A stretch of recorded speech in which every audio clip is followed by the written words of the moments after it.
প্রকৃত মুমিন নর এবং নারীর জন্য আল্লামা মামুনুল হক সাহেবের এই নসিহাটি খুবই গুরুত্বপূর্ণ।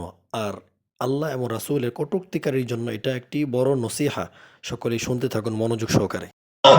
হে মুমিন সৈনিক, হে ইমানদার, জিন্দেগীর সফলতা যদি পেতে চাও, আসো আল্লাহর দ্বীনের সৈনিকের খাতায় নাম লিখে দাও। আল্লাহর দ্বীনের সৈনিক হয়ে বাঁচলে গাজী, মরলে শহীদ, এর পথেই জীবনের কামিয়াবি আর সফলতা। বাতিল শক্তি, তোমাদের কাছে আমাদের পয়গাম, স্পষ্ট পয়গাম শুনিয়ে রাখছি। আল্লাহর দ্বীনের উপর যদি কেউ আঘাত করতে চাও, আল্লাহর কোরআনের কোন বিধানের উপর যদি কেউ আঘাত করতে চাও, আল্লাহর নবীর ইজ্জতের উপর যদি কেউ আঘাত করতে চাও, আল্লাহর দ্বীনের উপর যদি কেউ আঘাত করতে চাও, সীসা ঢালা প্রাচীরের মতো শাহাদাতের সিঁড়ি বেয়ে লক্ষ কোটি মুসলমান জীবনের রক্ত দিবে, আল্লাহর দ্বীনের এতটুকু অসম্মান বরদাস্ত করবে না। হে মুসলমান, যদি ইমানদার হয়ে থাকো, সচ্চা ইমানদার হয়ে থাকো, দল ততক্ষণ করবা যতক্ষণ দল ইসলামের বিপক্ষে না দাঁড়ায়। নেতার আনুগত্য ততক্ষণ করবা যতক্ষণ নেতার আনুগত্য নেতা ইসলামের বিপক্ষে না দাঁড়ায়। আর যদি কখনো তোমার নেতা, তোমার দল ইসলামের বিপক্ষে দাঁড়ায়, শিরকের পক্ষে দাঁড়ায়, তাওহীদের বিপক্ষে দাঁড়ায়, হে ইমানদার, তৎক্ষণাৎ দল আর নেতাকে স্পষ্ট পয়গাম দিয়ে দিবা, ঈমান বিক্রি করে রাজনীতি করতে প্রস্তুত না। আল্লাহর কোরআন থেকে প্রমাণ হয়, যেই কুলাঙ্গার আল্লাহর নবীর ইজ্জতের উপর আঘাত করবে, তাকে হত্যা করতে চাওয়ার নামই হলো ঈমান।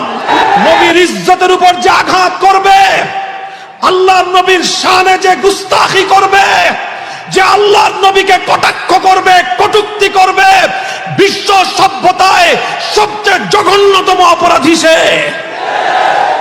সেই অপরাধীকে খতম করার নাম হলো ঈমান। সেই অপরাধীকে যদি কেউ প্রশ্রয় দিতে চায়, সে কোনোদিনও মুসলমানদের বন্ধু হতে পারে না, বন্ধু হতে পারে না। যারা আল্লাহর দ্বীনের সৈনিক হবে, যারা আল্লাহর দ্বীনকে হেফাজত করবার জন্য আল্লাহর দ্বীনের সৈনিকের তালিকায় নিজের নাম লিপিবদ্ধ করবে, কোন এই ধরনের অপবাদের ভয়ে সে ভীত হবে না। তার পরিষ্কার কথা হবে, তুমি আমাকে মৌলবাদী বলতে পারো, তুমি আমাকে জঙ্গিবাদী বলতে পারো, তুমি আমাকে মোল্লা বলে গালি দিতে পারো, তুমি আমাকে কাঠ মোল্লা বলে গালি দিতে পারো, তুমি আমাকে অনেক কিছুই বলতে পারো, কিন্তু মনে রাখো, এক আল্লাহকে যখন রাজি করবার সিদ্ধান্ত নিয়েছি, দুনিয়ার আর কাউকে রাজি করে আল্লাহকে নারাজ করতে পারবো না। হে মুসলমান, আসো তালিকাভুক্ত হও, নিজের নাম লেখাও। দুনিয়ার কোন রাজনৈতিক দলের সদস্য ফরম পূরণ করে নয়, নিজের নাম লেখাও আল্লাহর দ্বীনের চিরন্তন সৈনিক হওয়ার তালিকার মধ্যে। মনে রেখো, ইসলামের কাজ করলে ইসলামের ফায়দা হবে, এটা বড় কথা নয়, বরং ইসলামের পক্ষে আসলে তোমার ভাগ্য চমকে যাবে। মনে রেখো, ইসলাম থেকে দূরে সরে গেলে ইসলামের ক্ষতি হয়ে যাবে, বিষয় সেটা নয়, বরং ইসলামের কাছ থেকে তুমি দূরে সরে গেলে তোমার কপাল পুড়বে। কথা পরিষ্কার, কথা পরিষ্কার। কেউ যেন আল্লাহর জমিনে কথা মনে না করেন যে আপনি ইসলামের পক্ষে না দাঁড়ালে ইসলামের কাজ হবে না। কেউ যেন কথা মনে না করেন আপনাকে বাদ দিয়ে আপনার জমিনে কোনো কিছু হতে পারে না। কেউ যেন কথা মনে না করেন কোন ভূখণ্ডে তাকে মাইনাস করে কোনো কিছু হতে পারে না। আমার আল্লাহ হাজারবার কথা প্রমাণ করে দিয়েছেন। অনেক প্রভাবশালীকে আমার আল্লাহ কানে ধরে উৎখাত করে দিয়ে দুর্বল মানুষের দ্বারা আল্লাহ তার দ্বীনকে জিন্দা করে দিয়েছেন।